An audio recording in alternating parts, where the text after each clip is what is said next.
Struggling with Demons. The Salvia Divinorum Trip Report by Doc Mai. Posted to earwid.org, February 4th, 2003. This report was written by my father, 58 years old at the time. He had tried salvia in a concentrated liquid form. The lesson here, I think, is that using salvia really requires a sober sitter. I used the dropper and squeezed out 4 dropperfuls of the green liquid into my shot glass. Then followed that with 5 droppers of hot water. The instructions said to use it immediately. I got comfortable on the bed. Pillows just so, put on my earphones and turned on my shamanic drumming tape. I glanced at Gateway Affirmation from the Monroe Institute, which asked for help from any being equal or greater to my intelligence for my stated purpose, to explore other dimensions. I poured the shot glass with about 0.5 ounces of green liquid into my mouth under my tongue, and then laid back onto the pillow.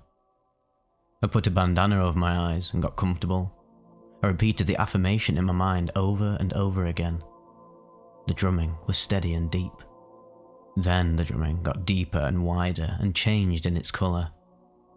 My first reaction was fear, but I beat that back, saying to myself, I'm a warrior. I'm a warrior.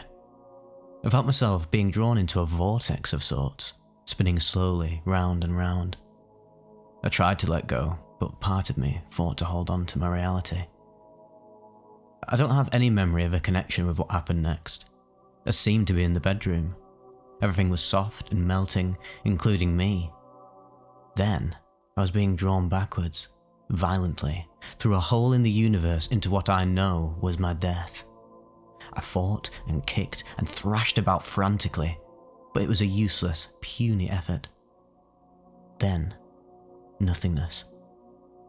My next awareness was that I was floating in space in an immense blackness. Everything that had been me was being stripped away like pieces being snapped off of a cookie. It continued moving inwards towards the centre, towards the essence of me. I got smaller and smaller, and I was so utterly terrified. All that was left was a consciousness, an I with no thoughts, no past, nothing, just an awareness. Then I was propelled at a great speed out of a bright light that I knew was my world. I had the awareness that my world was small and inconsequential. I was floating in a vast infinity of tiny lights held in place by a visible force. I became aware that each of these endless lights were an infinity of our universe, each the same and not quite the same, but all connected. My next awareness was being only a consciousness in my proper place, in a living, slowly undulating fabric of such an immense size as to defy description, filled with other consciousnesses like me. It was vast, and it was alive. And it was also home. It was the true reality filled with love, warmth, acceptance, and joy. I had absolutely no memory of ever having lived, of ever having been me. I wanted to just be in that moment, to be here always. Then something happened to the consciousness that was me. I didn't belong. Something was wrong, terribly wrong in fact. I was aware of many voices calling to me, trying to help me, wanting me to stay. But a membrane was between me and this reality. I pushed and clawed. I seemed at this point to have hands because I can clearly see them pushing against the membrane. I was fighting to stay in, to stay where I belonged. The membrane became a vast dimensional wall stretching out in all directions, of which I was half in and half out. I did want to stay, I really did. I tried frantically to stay inside, but I was being pushed out. At one point I can clearly remember my head and shoulders inside, and the rest of me outside in another world. I could stick my head back and fall through this wall. I noticed that one side was full of love, sound, belonging. The other belonged to a much darker place, lonely without love or a sense of belonging entirely. I was pushed completely out. I lay there somewhere. I sensed I was a multifaceted being and I was simplifying down. I felt as though I crystallized down and down and down, ending up being filled with disappointment. Finally, I had been reduced down to just one being, a small and insignificant one.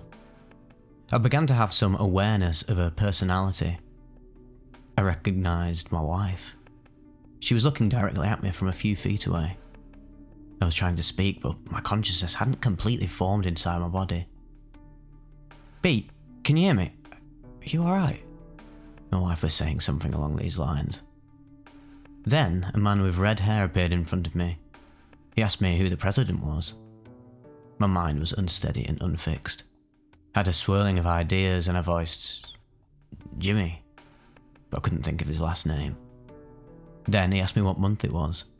I said October. It seemed right. It was August. Then slowly my consciousness began to return. I was not in the bedroom, but now in the dining room. My shoulder hurt and my mouth was dry. There were people moving around the room. I recognized that there were firemen and a policewoman. I was back now. What a silly scene this was. These people were all concerned about me, but I felt very detached, a bit like watching a movie. The red-haired man said they'd taken me to the hospital. My blood pressure was extremely high. I smiled and just said, "Sure thing." Then I was in an ambulance, then at the hospital. It was all just like a dream. My son and wife were there though. Gradually, I came back into this reality. I was cut and bruised. I'd broken my shoulder and was in considerable pain. I had trashed one side of our bedroom. There was broken furniture, turned stuff over, and I made quite a mess indeed. Then I had walked around the house. My wife found me staring vacant-eyed, tongue hanging out of my mouth, unable to respond. She thought I had had a stroke and called 911. But honestly, I have no memory of any of that. What a ride. One hell of a ride. I do wonder what it all meant, and why I was shown it in the first place. Postscript by the son of the writer. So, there was a trip to the hospital in an ambulance.